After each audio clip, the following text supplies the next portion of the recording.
Welcome back to Get Paid for Your Pet. My guest today is Jeremy Udovich. He is the co-founder of Sheboygan Vacation Rentals out of Sheboygan, Michigan. Wisconsin. And we are Wisconsin. I always mess up those two states. Wisconsin, the cheese state, right? Isn't that the cheese state? That's right. There is a Sheboygan, Michigan, but it starts with a CH instead of an SH. Interesting. I always wonder, like, where does that name come from? Like, the first time I saw it, I was like, boy, again. I was confused. It's like, what kind of name is that? It's an Indian name. There's a lot of Indian names across Wisconsin. But the story my grandfather used to tell me was the Indian chief had a wife who had a baby, and when he came out of the teepee with his 8th child, it was a boy. Again, all boys. So he came out and held his son up and said, "She boy again," and we became Sheboygan. Oh, that's a cool story. In preparation for this podcast, I was looking at your business, and we've been working together now for, what is it, like 6 months or so, maybe a little bit longer. Yep. And out of our 36 clients, I have to say the name of your market is definitely the most interesting. I found 2 other funny facts about your business. Can you guess what they might be? Ooh, out of Sheboygan Vacation Rentals. I do not know. Now I'm nervous. So I thought about what are some other things that make you unique as our clients. And another thing, I think we talked about this on our meeting a couple of weeks ago, but you have a home that is potentially doing $100,000 in 1 month. Correct. And I don't think we have any other client that has a home that does that. Like, wow, that house just blows my mind. It blows my mind too. And it's interesting. I was just over there a bit earlier today taking some photos of the new sauna that they just put in. I just added those photos to the listing. So that hasn't even been part of the marketing package yet. It's an incredible, like 6 or 8 person sauna. It's got a clear wall that overlooks Lake Michigan. Like, the views are outrageous. I mean, it's only going to get better too. It's incredible. Amazing. Yeah. We have a few clients kind of in your type of market, like on the big lakes in the north, right? And one thing I noticed is, like, a large lakefront home is a gold mine. People pay so much money for those type of homes.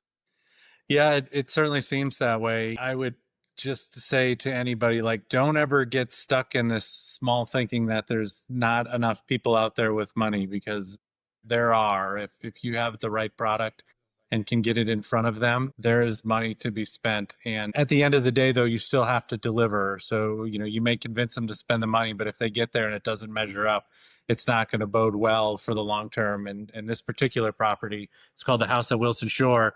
It just delivers time and time again. People love it. The beaches are pristine. Lake Michigan is as clear as it gets. It's a home run.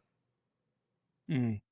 Have you found that when people pay like these really high ADRs, have you found that people have higher expectations? Because we have some clients where when we came in, like, we raised the prices on some of the homes quite a bit for the summer, and then the client was feeling a little uncomfortable sometimes with the type of ADRs that we were getting. We were thinking, oh, they must be excited. But then some of our clients were like, well, if people are paying that much money, like, they're going to expect so much, and we're probably going to get a bad review. And is that something that you've experienced? It's not. We have multiple properties that charge, well over $1,000 a night. This particular one can be $3,000 or $4,000 a night, depending on the month. And I have not found that to be the case. But I think, again, the secret is you can charge whatever you want to charge, and you may convince them to pay that.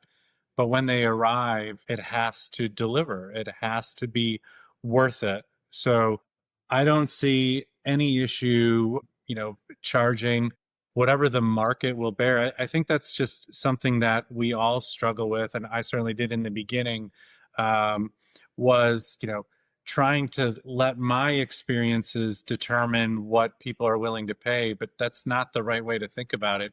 We really need to get our mindset in a place where we are comfortable letting the market tell us what the value for the property is. Now, there may be some situations you have a massive traffic driver, like Taylor Swift is coming to town, and you in one weekend, or we've had the Ryder Cup here in Sheboygan, where you can, artificially raise prices, and people don't care because there just isn't another place for them to stay.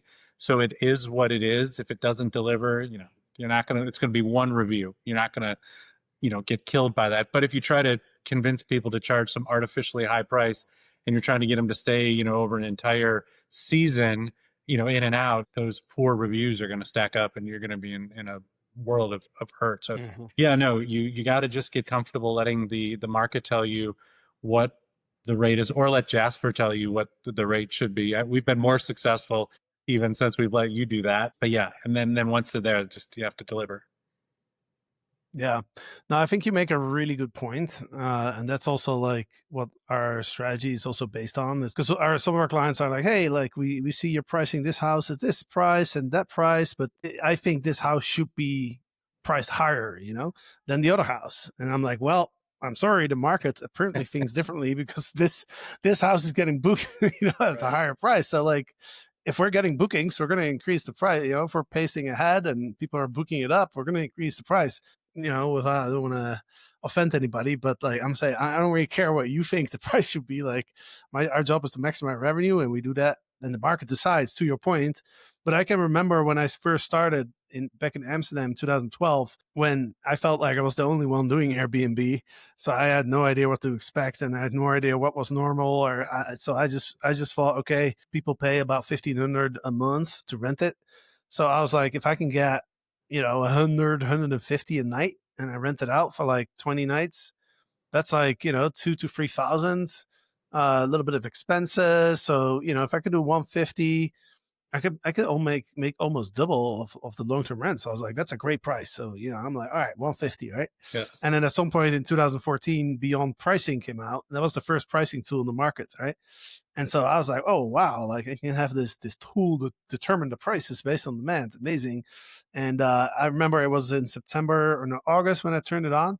And August is, high season in Amsterdam. I put like 150 as a base price, and it jacked up my prices to like 300, 350. And I was like, what? Like, people aren't going to pay that. Like, this tool is stupid, Yeah. And then I talked to the Beyond Price back then, like, it was the founder. The founder was basically doing customer support. Those the good old days. He was like, "No, dude, like just give it a try. Just give it a chance. There's a lot of demand, and our algorithm is seeing that people are paying those prices. So like, just let it run for a little bit." And I remember like I had a blowout month. Like I think I made like 7,500 in 1 month, and I was just like, wow, this is crazy. But I remember feeling a little bit guilty almost. Yeah. I remember like the first guest that booked it at 350 a night. I was like, I got to give these people some extra gifts and stuff, because this is kind of outrageous what I'm charging here, I get it. I'll never forget when we first started our very first property. I had a whole table of what I thought the rate would be by season, and I'm a sort of a nerd. I mean, if I decide I'm going to do something, I'll listen to every podcast, I'll read every book I can find, and just like overindulge on all the information available. But by doing this, as we were getting that first property ready, I learned about Price Labs. So we opened the door with Price Labs, and the rates were so significantly higher than what I had projected. And I was just convinced, all these folks on these podcasts, yours included, could not be wrong. So we just rolled with it, and we blew our numbers out of the water in the very first year. And I was just, astonished. And it created a little bit of uncomfortability. I remember the first time we booked 4th of July weekend, it was like $1,200 a night. I thought our peak might be $695. And when those folks booked, I was like, oh my gosh, like I hope it's okay. And they came, they loved it. They wanted to come back, like never batted an eye about the rates. And really almost nobody ever has since. I had this artificial number that I thought made sense, or like what the unsophisticated competitors were charging. And it was just totally wrong. I was totally wrong. And I'm glad I was. Yeah, exactly. So the other fun fact that I came up with, and this is a little bit less, let's say, easy to determine, but I kind of looked at the total yearly revenue that you generate, and then I looked at the size of the team for all of our clients. And I think per dollar, you have the least amount of team members. You are probably right. And sometimes we feel that. Yeah, this is a partnership between my wife and I, who my wife largely does her own thing. She's a yoga instructor. She's very passionate about that. So this has kind of fallen mostly on myself. And then we partnered with my sister and her husband. And my sister has recently quit her part-time job to be able to devote more time to short-term rentals, which has been fantastic. But yeah, other than that, it's really just been the two of us, or the two couples anyway. And then from the beginning, we started doing inspections between cleaners and like the day of check-in. And eventually we started, bringing on some contractors to do that work for us. So we do have, I think, maybe around 6 or 7 fairy tale inspectors right now that work with us, that are responsible for going in and kind of setting the scene, turning some specific lights on, and just double, triple checking that everything is going to deliver when folks arrive. And then we do have contracted cleaning teams. We have 3 right now that we work with that kind of own a territory, if you will, or a region of the county where they oversee those properties. But they're all contractors. We do not have any VAs. We have onboarded our first 2 W-2 employees within the last month and a half, and they're both very part-time. One of them is acting a little bit more as a runner because it takes a lot of time if we ever feel like we have to be on site for something. She is fulfilling that role. She's probably been working 2 or 3 hours a day, maybe 4 or 5 days a week. And then we hired another lady to help with some of our back office things. Some of the items like you've been on me about with our listing descriptions and using emojis and some of the bullet points, and also denoting the photo captions. If you take a look now, our entire portfolio has all of that in place. Thanks to her. We were just out of time. I work another full-time job. I don't have the time to put into this. We have a significant amount of automation in place. We're probably paying more than what we need to, but we're a little bit bogged down and we don't have a whole lot of time to try to move from one platform to another and eliminate one. So we got a little bit of redundancy going on probably, but it's been working for us. It hasn't, killed us by any stretch of the imagination, but we do want to grow a little bit. And I think at some point we're going to have to add some more team members because we're going to rapidly run out of time. It's great you were able to hire a few team members. We are definitely seeing that, Airbnb recently pretty clearly has made a shift to quality, right? Like if you get like a 2-star review, 3-star review now, your listing gets suspended, like your visibility tanks. It's pretty crazy how the landscape has changed when it comes to Airbnb, at least. And for somebody like you who has like great ratings and now the listings are optimized, that's actually a good thing because Airbnb is now driving more visibility to the high quality listings. We got confirmation from a couple of our clients who were reached out to by Airbnb employees who showed them literally like a spreadsheet with all the details of all the different parts of the listing and showed them like, hey, you haven't filled this out, you haven't filled that out. So that's kind of like a suspicion that we already had, but it looks like Airbnb is really tracking like, okay, who are the hosts who are really like going above and beyond, who fill out everything on the listing, every little detail, down to the amenities, right? You can now like specify what type of brand of shampoo do you have, right? And like a lot of hosts are like, who cares? Why would I fill that out? But guess what? Airbnb is actually tracking that stuff, right? And they're literally ticking the boxes. If you fill it all out, you're telling Airbnb like, hey, Airbnb, I got everything dialed in. Like I did everything you asked me for, right? And Airbnb will reward you for that, right? And on the flip side, it's like if you skip those sections, like we have 1,500 homes now under management for the revenue management side, and so that's a lot of data, right? And especially now that we've expanded our revenue management team quite a bit, so I have now more time to kind of look high level versus like being in the trenches. And so I keep track of all this stuff, I have literally I keep track of all the Airbnb ratings and like are the listings optimized, and I'm looking at like which of the homes are performing the best. Without doubt, it's like the low ratings and the listings there where there's content missing. Those are the ones that are underperforming, and the listings that are completely dialed in, great ratings, they're crushing it. It's kind of like an all or nothing game now. It's either you play ball with Airbnb and you do what they want and you do well, or else you're in the corner, like your listing gets suspended, or you're just not getting any visibility. And so it's, yeah, the game has changed a little bit. No question. I would echo that. We've been very blessed. I mean, the homes that we've been able to acquire and the folks that we've been able to work with through our Sheboygan Vacation Rentals.com brand, they have great properties. We have great properties. So fingers crossed we haven't dealt with any of the negative reviews that can pop up. Yeah, I mean, we've been really lucky. So I agree. Our ratings are fantastic, but we work really hard at that. We don't take every single home that has interest in working with us, and we try to go the extra step. We put boots on the ground on all properties, including our own, before a guest check-in, just to be sure that things are going to measure up. There's a saying out there about like getting your fair share versus getting your unfair share. And that resonated with me. It's just something I heard a number of years ago. If you just put your place up on Airbnb, that's enough effort to get your fair share, if you will. But to outsize the market and drive a solid return for your own business and for your management client owners, you got to go above and beyond to get that, what we call the unfair share amount. Mm-hmm. Yeah, very true. I want to go back in time a little bit and learn a little bit more about your origin Airbnb story, or how you got into this business. Most hosts get into it by kind of by accident. I have a suspicion that might have been the case for you as well. Definitely by accident. I think for a long time I've had an interest in rental real estate. This goes back when I was in college in the early 2000s and reading Kiyosaki for the first time.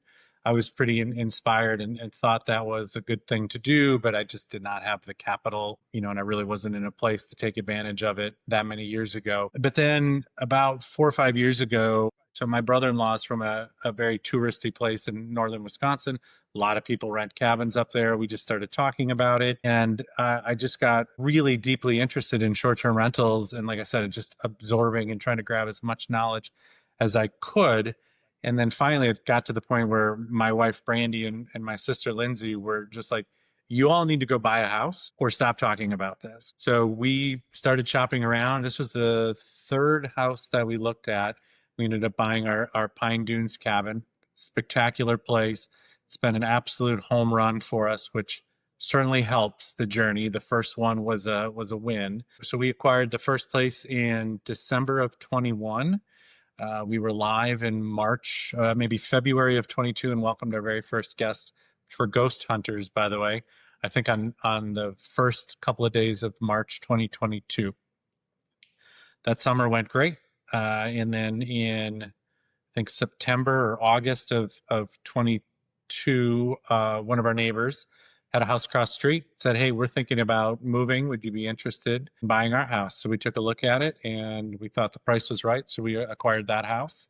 In September of 22, that went live. And I think we welcomed our first guest also in March of 2023. While we were rehabbing that house, the house at Wilson Shore was sold. We would have loved to own that house, but it was just too expensive for us at the time. So another couple of families bought it, got to meet them because we were right down the road, and just had a really good conversation around short-term rentals, learned that their purpose was to try to rent this property as well. Next day, he called me and said, I think you know a lot more about this than I do. So he said, would you be interested in managing them? And I said, well, we're going to have two. We may as well have three. So we took him live around the same time in 2023, and all of a sudden we had three. And things just sort of perpetuated from there. We made another acquisition. We took on a couple more management clients. We purchased 2 units from one of our management clients. We did a talk at a real estate investors conference, got a couple more clients, and now we're overseeing 16 total properties and just a few years at it. But I mean, it's not by accident, right? So if I go way back, I went to college to be a golf professional. I grew up around golf, high-end private clubs, really high-end five-diamond resorts. I just learned a lot about hospitality. I didn't realize I was learning about hospitality back then, but I was. ultimately got into golf. I was a golf professional for 10 years, which truly is an experiential and hospitality industry, despite it also being a sport. But for most people that play golf, that's what it is. It's hospitality and it's an experience. It's not a competitive endeavor for them. And my sister also worked in that world. So I think it was just sort of ingrained in us that we saw things a little bit differently than maybe the common person. It just says, hey, I kind of am interested in buying a house and I want to, rent it on Airbnb. Like we just had some of that vision maybe that we saw from some of these other places that we were just, able to implement. We just knew what to do somehow. And there's a great quote. I think it was Sir Richard Branson that said, success occurs when opportunity meets preparedness. While we didn't know we were prepared at the time, like if I look back, we were successful at this for two reasons. One, we were prepared, didn't know it at the time, but we were. And number two, having access to capital. We're two families. We were drawing from each other's income. We both had slightly higher levels of income, I think, maybe than the common person, although we're not, millionaires or anything like that. But having access to the assets that says like, yeah, we should really hire a designer. So we're not trying to do this by the skin of our teeth. We invested a little bit more upfront so we could do it the right way. And I think those are probably the two things that help us get there the quickest. But yeah, I mean that's how we got from point A to point B, I guess. Yeah. Well, it's great to have a feeling for hospitality, right? Because if you look at the operators and the hosts who are not doing so well, I think it's lack of understanding of hospitality that's usually what the culprit is. So when you have a basis, even if you didn't realize it, but you actually see that a lot. A lot of our clients who have like really high ratings, when you talk to them, they were exposed to hospitality at some point in their lives. Either they worked at a restaurant or their family owned a restaurant. There's typically some type of hospitality in their past. So that absolutely makes sense. And I absolutely agree. In the end of the day, it is a hospitality business, right? And I think having that understanding of that mindset of like, all right, I'm putting my ego on the side and I am just going to focus on what do I need to do to provide the best possible experience to my guests, right? No matter how they respond to me or how they communicate or what my opinion is of them or whatever it is, I'm just going to focus on how do I make the experience for this person the best possible. It takes some time and you have to be exposed to it, I think, to really understand that and to really like adopt that mindset. Totally agree. I wanted to ask you, because everyone kind of gets into this by accident, right? It's like, oh, let's buy one home. Okay, this is going well. Oh, my nephew has a home too. All right, yeah, I can manage it for you. And then your neighbor, and before you know it, you have like 10 units and you're like, oh, I have a real business now, right? Yeah. You have probably no experience with entrepreneurship or running a business. Typically that means that you kind of learn everything through experience, right? You face a challenge, you figure out how to solve it, face the next challenge, and that's kind of how you grow. So I'm curious to know, like, what were some of the biggest challenges that you faced as you went through your journey in the last couple of years? I think whenever you start to do anything, you try to think ahead, like what are the issues we might run into. But I'll tell you, you'll never be able to figure out in advance all the issues that you're going to run into running a short-term rental business. I don't know. Like, that's a really hard question to ask. Like, I think my mind was so I studied a lot about long-term rentals a number of years ago and all of the challenges that go along with that. I think I just had this mindset that like things are going to go wrong. It's going to get hard. And I just sort of anticipated that. So I can't look back right now and say like, that was really hard or that was like a real catastrophe because like, it was just sort of, I expected things to not be ideal.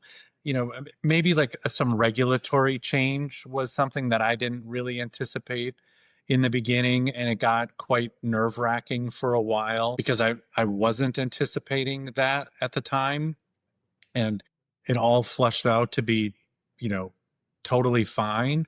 But that was pretty scary, and that does still resonate with me anytime we're looking at another property or a homeowner that's looking at another property. I will get a little bit nervous about like, well, let's look at the regulatory situation in that area. And if there's not anything that's already flushed out, like, I get even more nervous because I saw this happen. You thought everything was smooth and fine. And then all of a sudden they did want to put some sort of ordinance in place that could, put a damper on things quickly. But, Jasper, other than that, like, nothing has really bothered me too badly. That probably means like something's going to hit the fan here eventually. But yeah, I don't know. It's all hard, but I love it. So like, it just doesn't feel that bad, I guess. I don't know how better to answer that. Let me ask the question a little bit different. Like, are there any things that kind of surprised you, or like looking back, you were like, hey, I kind of expected things to pan out a certain way, but it actually didn't, or maybe something that you didn't see coming? Maybe the difficulty in hiring. I mean, we've explored the idea of having a VA a number of times, and I've just really found it challenging to get comfortable with it. And I don't know why. Maybe because things have just gone so well to date. Yeah, I don't have a good answer for that. There's always challenges, right? Like somebody has a differing opinion about something and you get kind of a crummy review. But again, like I expected that. Like it's gonna happen if you do enough volume, like somebody is gonna come out of the woodwork and say something completely off base. And it's just the way it is. Like there's no way of preventing those things. So like you can't get so tied up in it to where it like emotionally or mentally breaks you. And then it like probably does leave that impression where if you ask me that same question again, I'd be like, oh my gosh, this one instance. I'm odd, I guess. You know what, Jeremy? We started off this podcast with like some things that are unique about your business. And I don't know how many podcasts I've done now. It's going to be like somewhere around 650, I think. But I think this is the first time where I ask an operator, like, hey, what kind of challenges did you face? And you're like, nothing really. It was smooth sailing, Yeah, I think a couple things go wrong here and there, but that was to be expected. I've had to clean a house once and that was terrible. I don't ever want to do that again. You get the call at like 5 a.m. that your cleaner's not coming today. And it's a big house. It was the house at Wilson Shore. And then I had to put together like my wife and my cousin, and we had a quick run in there and try to get it. Well, not try, we got it ready. I don't want to do that again. But like, again, like as we do this for long enough, like it's gonna happen again. I don't want it to, but I don't know. Like, yeah, that sucked. Like, I don't ever. I truly, I don't want to do that again on the fly. Like, if you told me, hey, next week Tuesday we need somebody to cover cleaning this house, no problem. I'll handle that. I don't want to do it on the fly. But again, like, it's not a catastrophe. Like, it's part of being in business for yourself, doing something that's a little bit different than what most other people are willing to take on. And like, there's another saying that's like, to whom much is given, much is required. And we've done really, really well, but like, that's not a handout. So I don't know. Again, maybe I'll think of something after and I'll email you, but man, like people who are, if people are listening to this podcast right now and they're thinking of starting this business, they're probably going to think like, oh, this sounds great. Like, let's start this Airbnb business. Like, don't do it. It's not easy. It's not easy. But again, like, if you're going to be successful and be given a lot, like a lot is expected of you. And again, maybe that's just this mindset that I had going in, and I don't know why I have that mindset, but I'm glad I do, because I don't have anything that I can say like, man, that was just a terrible experience, and this was just overwhelmingly hard. And yeah. Okay. No, I mean, look, it is what it is. That's great to hear. Yeah, and I think honestly, just to share one more saying, they say like it's not about what happens, but how you respond to it. And it sounds to me like you just respond very well to whatever comes at you, I guess. Because I mean, running a short-term rental business, there's a lot happening, right? And you're dealing with people, you're dealing with guests, you're dealing with cleaners and maintenance, and things go wrong. And so there's a lot that comes at you. And it sounds like, you have a very stoic approach of like, all right, we'll just focus on the best action to take and just accept whatever happens and just do my job. And I think that's a great mindset. So I think that's inspiring. You rise to the occasion. My wife is a brain cancer survivor. She had a seizure about 8 years ago and was diagnosed with a grade 4 glioblastoma, which has a very poor prognosis. We had 3 children that were, I think, 5, 6, and 6 at the time. And that taught me a lot too. It put a lot of things in perspective. And it was also just, you have to rise to that occasion. Like, you can't control it. This is the hand you were dealt today, but you got to find the best possible way to play that sucker. You just do what you got to do to get it done. Lord willing, everything has been great. She's doing wonderful. She found yoga as a passion, and she got to leave her corporate stressful job and focus on that. And that's been wonderful for her and for our family. But yeah, I mean, that probably has something to do with how I've been able to approach this as well. And when things go sideways, like, look, they just go sideways. Nothing I did wrong. I probably wasn't going to prevent it. And if I was, well, now we learned you can't do that again. And it just is what it is. So yeah, happy to hear that your wife is doing great. I mean, that must have been very, very difficult. Like, it's hard to imagine if it hasn't happened to you, but That was scary, and I wouldn't want to go through that again. no, I understand that for sure. Appreciate you sharing that. Great to hear that mindset that you have. That's something that like is very powerful. I think, outside of short-term rentals, just in life, to be able to enjoy life. I went to a lot of Anthony Robbins conferences, and some of that stuff like stuck with me. He has so many good sayings of like, your biggest adversary is your biggest advocate or something, because he talks about like any challenges that you face just helps you grow. Your life is as good as the amount of discomfort that you can comfortably live with, is another one that really always stuck out for me. I love just putting things in perspective, right? It's like, okay, yeah, it sucks if you have to get up at 5 a.m. and clean a house, but I mean, my grandfather had to go to war. Okay, I remember when it was COVID and everyone was complaining that they had to like stay at home. I saw a meme once and it said, "You're being asked to sit on the couch and watch Netflix. Your grandfather was asked to go to war. Yeah. You're okay." Okay. I thought that was pretty funny. Awesome. Jeremy, I want to thank you for sharing your experience, sharing your story. This is definitely a very unique podcast in a lot of different ways. So I'm very happy about that. I appreciate you as a client. It's been amazing working with you. Before we let you go, if anybody's interested in visiting the beautiful area of Sheboygan, I mean, you have some amazing homes. So I highly recommend everybody check out your website, SheboyganVacationRentals.com. If you want to go to Wisconsin, spend some time on the lake, eat some cheese, and there's a lot of fun stuff to do. I actually did a road trip through Wisconsin once when I lived in Chicago, and we did like river rafting. We walked through a forest with bears. We went canoeing on Lake Superior. It was an awesome time. So highly recommend Wisconsin. And why don't you let people know what's the best way to get in contact with you and to find you? Yeah, so on any social media channel, either at Sheboygan Vacation Rentals or Jeremy Udovich, and Jeremy at SheboyganVacationRentals.com would be a great way to get in touch. Awesome. And just because it's a little bit of a difficult name, I will spell it out. So it's basically Sheboygan, right? SHEBOY and then GAN Vacation Rentals. So Sheboygan Vacation Rentals. That's where you can find Jeremy's beautiful properties. Also, his co-hosting services are on there as well. And with that said, Jeremy, thank you so much. Maybe we'll do a follow-up in the future. If you run into a challenge, I'd love to. let me know. We can talk about it. And with that said, thank you for listening. I hope you enjoyed this very special episode of Get Paid for Your Pad. And of course, we will be back soon with another episode.